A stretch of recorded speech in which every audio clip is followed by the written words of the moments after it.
다른 혁신교육 현안들에 비해서 이 아이비가 좀 빨리 지금 추진이 되고 적용이 되고 하는 게요.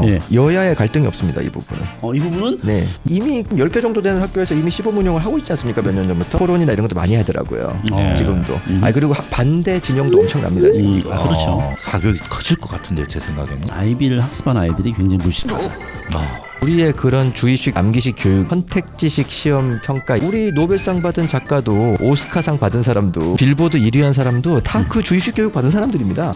경험도 있어요. 결혼 권도 안 했는데 경험이 있어. 품북이라고 하는 것은 AI에게 물어봐도 된다. 그거랑 똑같은 상황이잖아요. 똑같은 상황이죠. 그 마무리를 내가 논하고 내 생각을 적는 거는 사람이 해야 되는 거죠. 그렇죠. 현재 이 초등학교 5학년 아이들은 지금 어떻게 보면 약간 격변기가 아닌가. 이 아이비라는 게 이제 인터내셔널 바칼로레아의 준말로 스위스에 이제 본사를 두고 있는 거 맞죠? 네네. 예. 이게 생각보다 지금 경기도 교육청에서 아이비를 이제 본격적으로 도입을 좀 하려고 하는 그런 움직임이 있고 뭐 제주도의 표성고라든지 대구 교육청이라든지 지금 생각보다 아이비를 많이 도입을 하고 있단 말이에요. 이게 그리고 다른 혁신교육 현안들에 비해서 이 아이비가 좀 빨리 지금 추진이 되고 적용이 되고 하는 게요. 여야의 갈등이 없습니다. 이 부분은. 이 부분은 모두가 다 동의를 해버리는 상황이에요. 여야 의견이 다 통일되어 있어서 빨리 추진이 되는 거예요. 지금. 아까 얘기했던 AI 시대에 질문하는 인간을 만들어야 한다라는 게 아이비의 교육 철학하고 좀 부합이 되면서 아이비가 이제 논수령 시험을 보는 거니까 그렇죠. 이 안에 다 반영이 되어 있죠. 반영이 되어 있는 바람에 차세대 교육으로 지금 각광을 받으려고 하는 그런 느낌이고 일본은 지금 국가시험 전체를 지금 아이비로 바꾸는 것을 시도를 이미 10년 전부터 지금 하고 있기 때문에 우리나라도 지금 어느 순간에 확 바뀔 수 있다 이런 느낌이 좀 있단 말이에요. 지금 그러니까 아이비 교육에 대해서 어떻게 생각하세요? 아니 일단 아이비 같은 경우는 이미 10개 정도 되는 학교에서 이미 시범 운영을 하고 있지 않습니까? 몇 년 전부터. 벌써 많이 하고 있어요. 그래서 시작이 된 거고 앞으로 확대될 것도 거의 확실해 보이거든요. 해야 된다 안 해야 된다 이런 논의는 이미 의미가 없고요. 어차피 없고? 이제 앞으로 하게 될 거라고 보이고요. 근데 재밌는 거는 이제 이거예요. 스위스에 있는 그 공인된 시스템을 가져와서 우리나라의 현장에 적용을 하고 있는 과정인 거잖아요. 재밌는 게 정작 교육 당국에서는 뭐라고 하고 있냐면은 스위스식 시스템을 그대로 가져가려는 의도가 아니다. 벤치마킹을 해서 우리의 실정에 맞게 말하자면 한국형 아이비. 그렇게 되면 이제 아이비가 아니라 KB가 돼버리는 거죠. 그렇죠.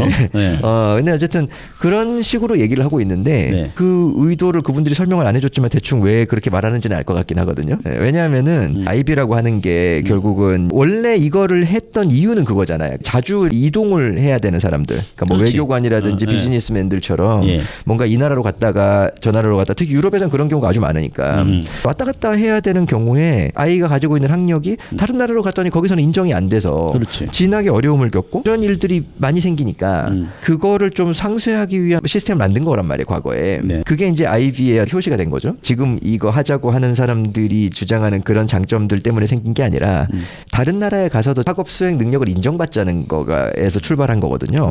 교육 당국에서 아니다. 우리는 그거를 똑같이 하려는 게 아니고 한국화 할 거다. 그러니까 KB가 될 거다. 이렇게 하는 이유를 저는 이해는 할 것 같아요. 근데 차마 그걸 입 밖에 꺼내지 못하시는 것 같은데. 정말 궁금한데 말을 못해요? 저는 말해도 되죠. 저는 이해관계가 없으니까요. 근데 제 생각에는 그것 때문인 것 같아요. 스위스의 인증을 받되 그것과 완전히 동일한 거라는 식으로 가버리면은 유럽과 똑같은 부작용이 생길 겁니다. 유럽이 뭐가 문제냐면은 이 아이비를 통해서 길러진 인재들의 북미로의 인재 유출이 심각합니다. 지금 이 유학이 너무 쉬워지거든요. 이 인증을 통해서 실제로 지금 뭐 프랑스도 그렇고 뭐 지금 이탈리아도 그렇고 거기에 제일 엘리트 인재들이 엄청 빠져나가요.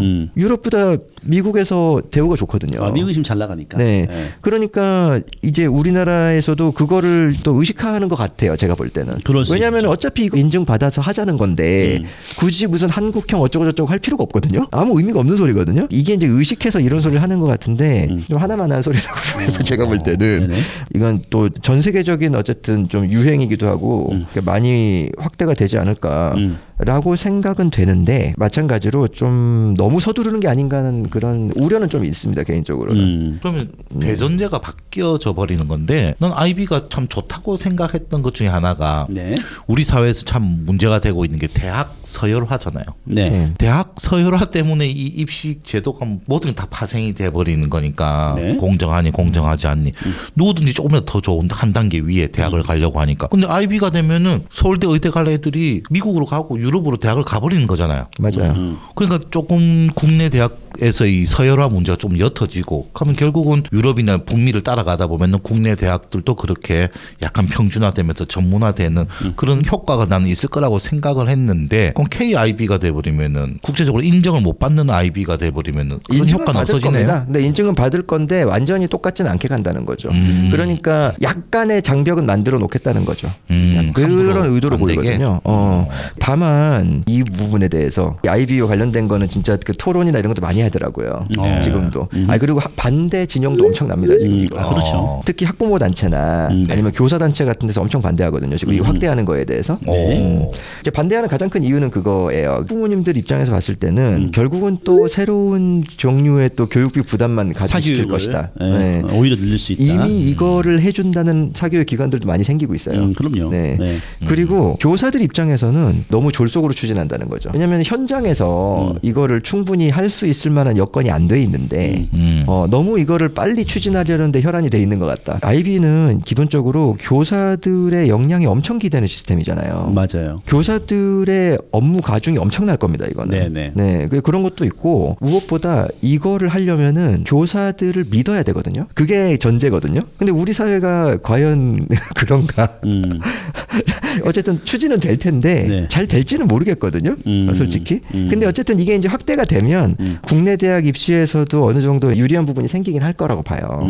지금은 사실은 입시에서 별로 유리한 게 없습니다. 그렇죠. IB 지금 하고 있는 학교들이 있지만 수시 정도에서 네. 근데 수능체제 없는 수시. 어차피 이건 이제 일반고를 위해서 도입이 된 거니까 네. 뭐 외고 국제고 이런 데는 어차피 자기들의 시스템이 있기 때문에 그치. 이미 그런 학교들한테 필요한 시스템이라기보다는 사실 이제 일반고에 적용을 하려고 지금 이걸 하는 거잖아요. 네. 일반고들 입장에서는 괜찮죠. 왜냐하면 어쨌든 학생부 종합 전형에서 네. 뭔가 써줄 거리도 생기고 시도교육청이나 학교에서는 좋아하는 것 같아요. 이거를 적극적으로. 근데 정작 교사들이나 학부모들이 반대를 하는 사람들이 또 많고 하는 상황이라 과연 이게 순조롭게 잘 될지는 모르겠는데 우리가 고민해야 될 건 점진적으로든 급속히든 확대된다고 했을 때 여기에 맞춰서 어떻게 해야 되느냐가 이제 중요한 거잖아요. 그렇죠. 우리 입장에서는. 근데 이거 우리가 할 수 있는 거는 그냥 아이들이 이제 가기 전에 읽고 쓰는 역량을 좀 길러서 간다? 그거 말고 할 수 있는 게 없지 않을까 싶어요. 그분들한테는 죄송한 얘기인데 IB를 준비하기 위해서 뭔가 막 사교육 기관 같은 걸 만들어서 IB 프로그램을 잘 할 수 있는 학생으로 이렇게 뭐 육성을 해준다는 뭐 그런 걸 하는 학원들이 이미 있거든요. 굉장히 회의적으로 봅니다. 개인적으로 그런 거. 왜냐하면 과연 그만큼의 전문성이 지금 확보되어 있는가? 좋아요. 일단 그 정도 하면서 네. 우리 이강우 수장은 뭐 IB 관련해서 생각은 참 많죠. 이 IB 교육에서 글쓰기보다는 두 가지를 좀 크게 봤거든요. 하나는 교과 통합, 또 하나는 EE라고 하는 에세이 쓰는 거, 에세이. 소논문 쓰는 거. 그거 두 개를 주의 깊게 봤어요. 제가 예전에 그냥 이 교육학원 전혀 관계 없는데 우연히 이제 인터넷에서 봤는데 독일에는 우리와 같은 그런 학생들이 쓰는 노트가 없대요. 이렇게 우리는 순서대로 처음부터 쭉 선생님 진도 나가는데 쭉 메모를 하고 노트를 하는데 독일에서는 그런 게 아니고 수업 들어가기 전에 교실 앞에 이런 카드통이 있다 그러네요. 네. 그 카드를 들고 들어가서 쭉 메모를 한대요. 그리고 이제 시험 날이 다가오면은 모든 카드를 벽에 딱 붙여놓고 범인 찾듯이 털실로 쭉 연결하면서 그렇게 자기가 한 달 동안 배웠던 모든 과목들을 어떻게든 연결시켜가지고 시험을 친대요. 뭐 하는 거지? 왜 저런 게 필요하지 했는데 지금 보니까 IB네요. 보니까 통합교과. 나는 국어를 배웠지만 이걸 역사하고 어떻게든 연결시켜가지고 글을 써내야 되는 거죠. 그런 훈련은 우리 애들에게 전혀 안 돼 있으니까 그런 훈련을 시켜주는 것도 괜찮을 것 같더라고요. 보니까 2015가 우리가 통합 과목이 통합한다 이래가지고 교육과정이 바뀌어가지고 저 지방에 막 사립대들은 그런 걸 막 시도하더라고요. 보니까 분명히 역사 시간인데 채점자로 국어 선생님하고 그 음악 쌤하고 다 들어와 있는 거예요. 뭐 하는 건가 봤더니 역사 시간에 간에 그 주제를 가지고 애들이 광고를 찍어야 되더라고요. 보니까 국어 선생님은 시나리오 채점을 하고 음악 선생님은 음악이 잘 들어간다 뭐 이런 거 채점하고 역사 선생님은 주제에 맞느냐 안 맞느냐 이런 거 평가하고 하더라고요. 5년 전이었는데도 미리 앞서가는 교육을 하고 있었던 거죠. 그 학교는. 그래서 IB가 되면은 이제 선생님들 간에도 소통을 많이 해야겠더라고요. 보니까 교과가 통합인. 그리고 EE라고 하는 소논문 쓰기 같은 경우에는 일단 소논문을 쓰려고 하면은 선행 연구를 읽어봐야 되잖아요. 그래서 이거를 애들이 어떻게 하냐 봤더니 그 IB 보니까 스스로 자기주도 학습이더라고요. 보니까 교수님한테 가서 이런 주제로 논문을 써도 되겠습니까? 하듯이 애들도 그렇게 할 거잖아요. 선생님이 써봐라 이러면은 자기가 논문을 찾고 자료를 찾고 정리를 하고 거기서 자기만의 생각을 하나 뽑아내 가지고 논리적으로 전개해야 하는 그런 능력을 길러야겠네요. 그런 거를 해주는 데가 없지요. 지금 학교고 학원도 없고 솔직히 대학원생들만 돼도 자기 졸업 논문을 못 써가지고 선배들이 와서 1대1로 붙어서 가르쳐줘야 되는 도제식으로 지금 하고 있는 데가 많을 건데 사교육이 커질 것 같은데요. 제 생각에는. 사교육이 커질 것 같다. 네. 그거는 무조건일 겁니다. 사교육은 뭐 어차피 뭘 해도 커지는 거니까. 네, 그렇죠. 뭐래도 커져요. 근데 이제 좀 큰 관점에서 좀 거시적인 관점에서 얘기를 나눈 건데 사실 이제 학부모님들 입장에서는 앞으로 뭐 어떻게 되든지 그건 알겠는데 일단 내 새끼가 어떻게 해야 되냐. 사실 그게 제일 중요한 문제 아니겠습니까? 그렇죠. 그렇잖아요. 네네. 당연히 이제 학부모님들이 가장 궁금한 거니 그래서 아이비를 시키라는 거냐 말라는 거냐. 그렇게 당연히 물어보실 수밖에 없거든요. 저는 일단 지금은 시키지 마라 쪽입니다. 지금 현재는 아이비를 하면은 이미 수시에서도 수능 최저를 못 쓰는 전형밖에 쓸 수가 없고 맞아요. 정시를 아예 시도할 수조차 없기 때문에 현재로서 아이비 선택은 말이 안 되는. 입시적으로는 별로 유리할 게 없죠. 말이 안 되는 얘기죠. 먼 미래 근데 30년. 이제 그때 아이비가 어느 정도까지 확대될지 모르니까요. 그렇죠. 입장에서는. 근데 이제 우리가 이제 아이비든 KB든 결국 우리의 교육을 이런 식으로 바꿔야 한다라는 생각을 교육위원장이라든지 이미 하고 있는 것 같아요. 네. 그러면은 예를 들어서 과제 중심에 해당 과제에 대해서 책을 읽고 모여서 토론하고 소통, 협업을 통해서 어떤 결과물을 나의 생각을 표현하는 이런 식의 교육이 아이비스러운 교육이고 이걸 평가하는 게 논술형 평가예요. 네네. 이런 교육이 있어요. 그리고 지금 현재의 암기를 통해서 지식의 양을 묻는 식의 교육이 있단 말이에요. 그러면은 자녀가 있다고 가정을 했을 때 네네. 초등학교 자녀가 있어요. 네. 그럼 본인들이 어떤 교육을 선호하느냐? 정말 경험이 있어요. 경험도 있어요. 결혼 꼭 안 했는데 경험이 있어요. 자녀가 아니고 제가 직접 경험한 건데 고전 작가론 시간이었거든요. 네네. 책이 너무 두꺼우니까 교수님이 들어오셨는데 이제 학생들이 성토를 하고 아양을 떨고 이러니까 교수님이 그러면 오픈북으로 시험을 치겠습니다. 이래 된 거예요. 그렇죠. 그 오픈북을 시험 쳤거든요. 예. 더 못 적어. 그러니까 1번 문제만 기억이 나는데 이규보와 이인로에 대해서 논하시오였거든요. 그러니까 애들이 책을 펴고 이인로에 대해서 열심히 적어. 그리고 이규보에 대해서 열심히 적어. 네. 그게 끝이었던 거죠. 그치. 점수 안 주죠. 베껴 쓴 거지. 그건 아니죠. 그러니까 지금 상황하고 똑같잖아요. 오픈북이라고 하는 것은 AI에게 물어봐도 된다. 그거랑 똑같은 상황이잖아요. 똑같은 상황이죠. 그 마무리를 내가 논하고 내 생각을 적는 거는 사람이 해야 되는 거죠. 그렇죠. 그 상황에 저는 몇십 년 전에 겪었었거든요. 겪었어요? 그 전날에 열심히 공부를 했더니 전 잘 썼거든요. 네네네. 그 차이점을 봤더니 저는 95학번이래 가지고 본고사가 있던 시절이래 가지고 그 학교에 일찍 가서 1교시는 무조건 논술 시험이었거든요. 그 논술을 매일 적었던 거죠. 그래서 나는 그게 훈련이 돼 있으니까 이렇게 논하면 되겠네. 내가 잘 모르는 용어들은 책을 펴서 빨리빨리 뭐라고 했는데 그건 찾아서 적으면 되니까 논이 되는데 같이 공부하던 98학번 학생들은 본고사가 없던 시절이래 가지고 논술 교육을 안 받았던 세대들인 거예요. 맞아요. 그래서 논하시오 하니까 뭐 어쩌라고 이래 되더라고요. 그렇죠. AI 시대가 우리를 살아간다라고 하면은 그 상황이 똑같잖아요. IB로 가야 될 것 같습니다. 아이비로 간다. 본인 자녀는 IB식 교육이 맞다고 생각한다. 책표 보는 거는 AI 찾는 거니까 누구든지 다 하는 거죠. 거기서 더 뛰어나려고 하면은 논하는 실력이 있어야 될 것 같습니다. 논하는 어떤 학습이 필요하지 않냐. 네네. 예. 나 혼자 어때요? 무조건 입시에 유리한 쪽으로. 아니 일단 합격은 해야 될 거 아닙니까? 그렇죠, 그렇죠. 장기적으로 뭘 하는 걸 떠나서 일단은 그래도 현재 뭐 초등학교 6학년 이런 애들이 그래도 한 4, 50만 명대를 가고 있는데 앞으로는 이제 20만 명이 태어나는 시대가 되고 있단 말이에요. 그럼 20만 명이 태어나면 이게 대학이 진짜 문을 엄청나게 닫게 되면서 물론 뭐 명문대 가는 건 20만 명 해도 어렵지. 이제 IB 되면은 미국, 캐나다, 호주 다 갈 수 있으니까. 근데 생각보다 그건 쉽지 않습니다. 그렇게 많이는 안 갈 거예요. 돈이 많이 들어요. 네, 맞아요. 그래서 그게 쉽지가 않습니다. 허들이 있고요. 얼슨간에 20만 명 정도의 시대가 됐을 때 이제 우리 아이들을 바라보는 한편으로는 부모님들의 관점이 물론 좋은 대학 가면 좋은데 이 시대에 어떻게 하면 잘 살 수 있을까를 고민하는 것도 한번 그런 고민이 될 수 있을까 좀 싶기도 하고. 사실은 부모님들도 이거 공부를 좀 하셔야 되는 겁니다. 그래서 입시에 최적화된 게 최고긴 하지만 그걸 떠나서 입시 고민하지 마. 미래의 AI 시대에 우리 애가 어떻게 성장하고 싶어를 고민하면 뭐가 될 것 같아요? 그죠. 그렇게 그러면 아이비긴 한데요. 아이비. 근데 저는 일단 그 아이비의 그 시스템도 좋고 다 좋은데 그게 제대로 될 만한 역량이 충분히 갖춰져 있냐는 거죠. 그렇지. 현실적으로 어렵다. 맞아요. 학교의 인프라나 교사들의 역량이 충분하지 않은 상황에서 가가지고 그냥 뭐 애들 뭐 토론식 하고 뭐 글쓰기 하고 이런다고 해서 내실 있는 교육이 될 것인가? 그렇죠. 그런 의심은 당연히 들 수밖에 없거든요. 그래서 실제로 아이비를 하는 뭐 국제학교나 이제 외국의 사례 같은 경우는 아이비를 학습한 아이들이 굉장히 무식하다. 아는 게 없다.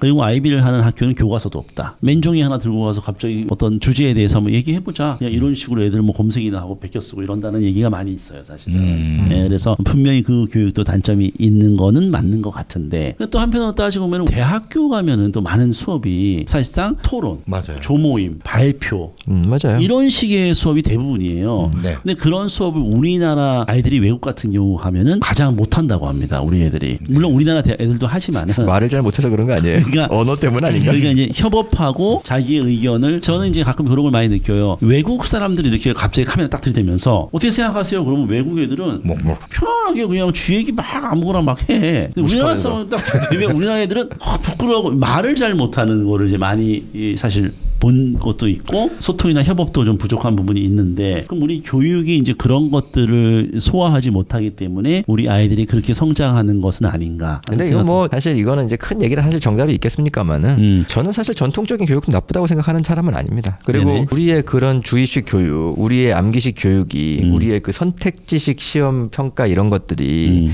정말로 교육적으로 나쁜 거였다면 우리가 지금 이렇게 선진국의 반열에 오르고 이렇게 여러 분야에서 창의적인 인재들을 배출할 수 있었겠는가? 우리 노벨상 받은 작가도 오스카상 받은 사람도 빌보드 1위 한 사람도 다 그 주입식 교육 받은 사람들입니다. 마냥 또 이게 뭐 유럽에서 하고 선진국에서 하는 거니까 뭔가 좋은 것처럼 얘기하는 것도 그렇지. 우리가 조금은 좀 신중하게 봐야 되지 않나 하는 생각이 좀 있습니다. 저도 되게 꼰대인가 봐요. 아니. 그리고 저는 대학생들이 토론식 수업하는 거랑 청소년들이 토론식 수업하는 거는 결이 전혀 다르다고 보는 입장입니다. 왜냐하면 대학에 가가지고 토론식 수업을 하는 애들은 중고등학교에서 국민 기본 교양을 공부한 사람들이고 청소년들은 그게 없어요. 아는 게 없다고요. 걔들은 무식하단 말입니다. 토론 자체가 이루어지지 않지. 그거를 같은 결에서 얘기할 수 있는 건 아닌 것 같아요.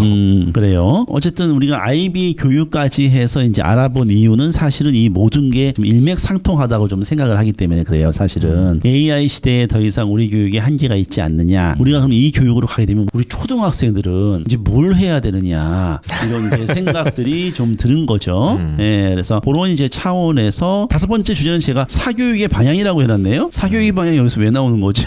어쨌든 간에 사교육의 방향. 향방 아닐까? 향방. 앞으로 사교육이 어떻게 될까? 그렇지. 향방이구나. 어쨌든 간에 사교육은 뭐 그에 맞춰서 너무 뻔하지 않습니까? 그렇지.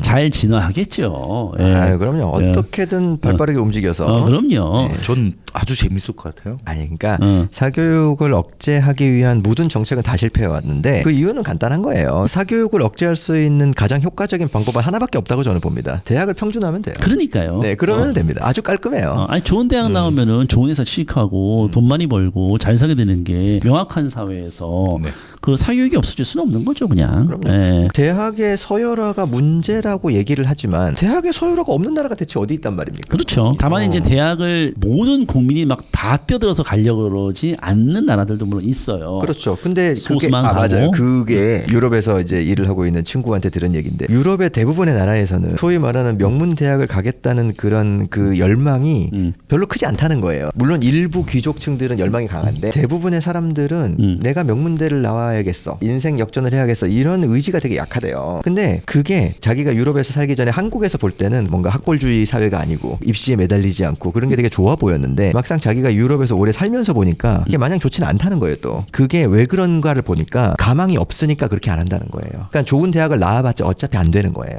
어차피 별 볼 일 없다. 이미 계층화가 된 거죠. 그러니까 이미 선진국 단계에서 저성장 사회가 오래 지속되어 왔던 나라들은 이미 사회가 계층화가 굳어져서 소위 말하는 흑수저는 명문대를 나와도 어차피 상류층으로 못 올라가는 거예요. 사다리가 다 사다리가 없어요. 그러니까 의욕이 없는 거예요. 우리는 그 정도로 입시에 대한 욕구가 강하다는 건 반대로 얘기하면 아직은 사다리가 남아있다는 뜻이기도 하다는 거예요. 근데 우리도 좀 사다리가 많이 없어지는 사회로 좀 가고 있는 것 같고. 그렇죠. 이제 선진국이니까요. 그리고 대학 서열화가 지금 많이 무너지는 것 같은 느낌이 좀 있어요. 조금 있어요. 네. 조금 있어요. 예, 네. 옛날에는 막 이 대학 밑에 이 대학이면 뭐 좀 차이가 큰 느낌이 이제는 그 정도는 아니에요. 그냥 여기 안 가면 여기 가도 크게 상관은 없어. 약간 이런 느낌으로 네, 좀 가고 맞아요. 있어요. 네. 독보적인 게 이제 의대인 거죠. 의대는 확실하게 이제 올라갈 수 있는 사다리이기 때문에 그건 하지만 서열화가 좀 약간 무너지는 그런 느낌이 좀 들어. 대학들이 이게 그냥 큰 범주 속에 묶이는 느낌으로 지금 가고 있는 상황이라면은 우리도 약간 어떤 변화가 일어날 수도 있는 거긴 하겠죠. 그래요. 그래서 알아보면서 현재 2032년 초등학교 5학년 아이들은 과연 어떤 입시를 치게 될 것이고 무엇이 중요한 교육 환경을 맞이하게 될 것이냐. 지금 어떻게 보면 약간 격변기가 아닌가 이런 생각이 좀 들거든요. 그래서 우리가 그런 거에 대해서 한번 쭉 알아보기는 했는데 어떤 식으로 이제 변화가 될지 뭐 우리가 점쟁이는 아니니까 네네. 예상할 수 없지만 그냥 뭐 이럴 수도 있겠다를 얘기를 한 거잖아요. 근데 입시가 어떤 식으로 변화하고 학교의 교육 과정이 어떻게 변화하든 변치 않는 진리는 있다. 뭔데요? 첫째, 국영수를 중심으로 공부를 잘하면 좋은 대학에 간다. 사실에는 변화가 없을 거고요. 없지. 그리고 두 번째는 어쨌든 글을 읽고 쓰는 능력은 중요하다. 중요하다. 그 사실도 변함이 없을 겁니다. 사실 현재는 글을 읽고 쓰는 능력이 별로 안 중요하잖아요. 아유, 그래도 지금도 아주 안 중요하다고 할 수는 없죠. 우리 입시에서는 뭐 글을 읽고 쓰는 능력이 중요한가? 그래도 수시 학종 같은 경우는 여러 가지 활동들이 있고 뭔가 글을 쓰고 뭔가 읽고 말하고 이런 활동들이 좀 있으니까 아주 중요하지 않다고는 할 수 없고 그리고 사실 읽고 쓰는 능력이 안 되는 애들이 수능을 잘 보겠습니까? 읽는 능력은 되는데 쓰는 능력은 아직 조금 이제 중요도가 현재는 좀 낮은 거 하고 쓰는 능력은 근데 앞으로는 이 쓰는 능력도 많이 올라갈 것 같다. 이렇게 볼 수가 있겠네요. 지금 들으면서 막 생각이 막 떠오르거든요. 그 아이비가 중요시하는 게 이제 통합 그리고 지식의 본질이라 그러더라고. 맞아요. 그 지식의 본질이 뭐냐고 하면 우리가 하는 지식은 뭐냐고 본질이 아닌가? 먼저 가만히 생각을 해봤는데 그런 게 있을 것 같아요. 수학에서의 본질은 논리력 아닌가요? 뭐 그런 것들. 통합이란 게 또 교과목 간에 통합은 또 뭔가 생각을 해봤더니 미적분 가지고 그가 말했던 메밀꽃 필무렵하고 연결이 되냐? 그걸 해내면은 대단한 아이네요. 그래 수학의 분석적 능력을 가지고 첫 번째 왼손잡이다. 복선으로 당나귀 끼워넣었다. 뭐 그렇게 분석을 해가지고 통합을 하는 그런 교육인가 싶어요. 그래서 앞으로 애들이 가져야 될 능력은 읽기 쓰기 능력 국영수도 맞지만은 그 교과목의 본질을 뽑아내서 다른 교과목과 통합을 하는 그 능력이 아닌가 생각이 드네요. 요즘 또 융합이라는 말을 많이 하는데 네. 그 얘기를 하는 거겠죠. 네. 이것도 추가했을 때 개인적으로 궁금한 건데 끝나는 분위기에서 갑자기 질문을 우리가 아이비 교육이라는 게 어떻게 보면 독서하고 토론하고 논술하고 이렇게 해서 이제 글쓰기하고 이렇게 해가지고 어떻게 보면 이제 학습을 하는 방식이에요. 근데 사실 우리가 이제 독서논술 학원에서 다 하는 거거든요. 이거 실제로 이거를 이제 어렸을 때 이제 독서논술 학원을 쭉 다니는 애들이 나중에 중학교 가면은 내신 성적이 안 나오는 경우가 저는 많이 봤어요. 고등학교 봤죠. 올라가서 수능 맞아요. 성적도 안 나와요. 맞아요. 그러면 초등학교 때 독서논술 학원 6년 다녔대. 근데 얘가 내신 수능 성적이 안 나오는 거야. 그래서 우리 사실 기파학문회원이 플러스 알파 문해력을 건드려주면서 사실은 올라간 거잖아요. 학원이. 그럼 아이비스러운 교육을 했더니만은 애들이 내신 수능 성적이 안 나오네? 요거는 이제 입시 제도의 차이 때문이라고 봐야 되는 거냐. 어떻게 보면 이걸 통해서도 내신 수능도 성적이 잘 나와야 되는 거 아니냐에 대해서 어떻게 생각해요? 물론 암기가 안 되니까 안 되는 거지 이렇게 생각할 수 있어요. 통합을 하려면은 그 교과목의 본질을 알아야 되고 그 교과목의 본질을 알려면 그 교과목을 파야 되는데 그래서 지금 교육에서 한 단계 더 나아간 게 아이비가 아닌가라고 지금 생각합니다. 교육을 베이스로 해서. 그러면 그게 잘 안 나온다라고 하면은 제대로 안 한 거죠. 제 생각에는. 그렇잖아요. 그 무협지에도 나오잖아요. 만류기종 모든 것은 다 통하게 돼 있다. 이렇게 공부하나 저렇게 공부하나 그 학문을 공부하는 방법이 달랐을 뿐인데 끝에 다다르지 못했지 않았는가 싶어요. 독서 논술을 6년간 했는데 그러면 읽기 능력도 안 길러진 걸 거고 거기에 대한 자기 생각을 대충만 적었을 거고 이것에 대해서 쓰려고 하면은 그것에 대해서 제대로 공부를 했을 건데 깊이 있게 그런 게 제대로 안 됐지 싶어요. 제 생각입니다. 그리고 이거 좀 조심스러운 얘기긴 한데 아마 편집될 것 같긴 한데 특히 이제 초등학생들 다니는 이제 대부분 독서논술 학원에서 네. 이제 뭐 책도 읽고 뭐 활동하고 하는데 네. 기본적으로 아이비가 추구하는 그런 어떤 교육의 본질에 다가가려면 네. 그냥 책 읽고 뭐 글 쓰고 토론한다고 되는 게 아니고 네. 능동적으로 자신이 뭔가 탐구를 하고 그렇지. 뭔가 자신의 어떤 그 과업을 달성해 나갈 수 있도록 네. 끌어내줘야 되거든요, 역량을 교사가. 그런데 독서논술 학원의 이제 대부분의 강사들이 그런 걸 할 수 있는 역량이 있느냐면 저는 그렇게 생각하지 않거든요, 전혀. 그럴 리가 없다. 왜냐하면은 그게 굉장히 많은 걸 요구하는 거예요. 그 아이비가 서두르는 것 같다고 생각하는 이유 중에 하나가 그건데 과연 이게 그만큼의 역량이 갖춰지고 있겠느냐는 건데 단순히 예를 들어서 만약에 내가 뭐 사회과 교사라고 하면은 그러니까 이게 전공이니까 그 전공 분야에 대한 지식은 어느 정도 있을지 몰라도 네. 지금까지 그런 수업을 안 해왔잖아요. 그러니까 아이들이 뭔가 본인의 어떤 능동적인 그 활동들을 쭉 해가면서 결국은 이제 소논문을 작성하기까지 그 과정을 끌어내줘야 되잖아요. 그러면서 지적으로도 계속 건드려줘야 되고 그런 거를 안 해왔는데 그게 갑자기 되기도 어려운데 그래도 적어도 이분들은 적어도 지금 현장의 중고등학교에 지금 교편을 갖고 계시는 분들의 다수는 적어도 자신의 전공 분야에 대단히 전문성이 있는 사람들이에요. 그러니까 이분들은 어쨌든 연수를 충분히 받고 훈련을 받으면 될 사람들이라고 보거든요, 저는. 네. 근데 독서논술 선생님들이 그게 되겠냐면 저는 그렇게 보지 않습니다, 솔직히. 그분들은 정말 죄송한 얘기예요. 네. 아마 편집되겠죠? 아유, 뭐 저기 충분히 뭐 있을 수 있는 얘기고. 저 한마디만 한마디 더 해봐요. 그 아까 소장님이 학습의 본질에 대한 말씀하셔가지고 네. 그거는 근데 거기서도 말이 많더라고요, 서양에서도. 지식의 유럽에서도 본질. 말이 많더라고요. 왜냐하면 그 지식의 본질이라는 게 그 걔네는 무슨 뭐 TOK 과정이라고 네, 해가지고 네, 있더라고요. 그죠. 뭐냐고. 그러니까 그게 Theory of Knowledge인가 뭐 그래요. 네, 맞아요. 네. 그래서 그게 말 그대로 철학적 질문을 던져주는 거예요. 네네. 이 교사가 예를 들면은 네가 지금 이거를 이 책을 읽고 이 책에서 어떤 지식을 얻었다고 했을 때 이 지식을 얻은 건 너일까 아니면 네가 아닌 무언가일까 뭐 이런 질문을 던지는 거예요. 그래서 그 질문에 대해서 어떤 철학적인 그 답을 찾아가는 과정을 하는 거거든요. 그걸 이제 하나의 어떤 글로 완성해 가는 거예요. 근데 이거는 거기서도 되게 말이 많대요. 왜냐하면은 이거는 다른 교과 과정들에 비해서 교사의 역량에 너무 의존하게 되는 맞아, 거예요. 맞아. 네. 그러다 보니까 어떤 교사를 만나느냐가 너무 복불복이라서 거기서도 여기에 대해서 얘네가 경험이 수십 년이 쌓였는데도 불구하고 여전히 논란이 많다고 하더라고요. 그만큼 어렵다는 얘기겠죠. 그만큼 힘들다는 얘기겠죠. 예. 그래요. 그래서 오늘 하여튼 뭐 다양하게 한번 논의를 한번 해봤어요. 세부적인 내용은 뭐 2032년 교육에 대해서 이제 조만간 발표를 하겠죠. 그러면 이제 그거 보면서 또 우리가 한번 약속을 지켜주겠죠? 올해 안에 한다고 했으니까. 그러니까 올해 안에 어떤 거 하는지 한번 관심을 갖고 한번 지켜봐 주시고 오늘 뭐 논의는 한번 여기서 마무리하도록 하겠습니다. 네. 수고하셨습니다. 아유 감사합니다. 수고하셨습니다. 감사합니다. 수고하셨습니다.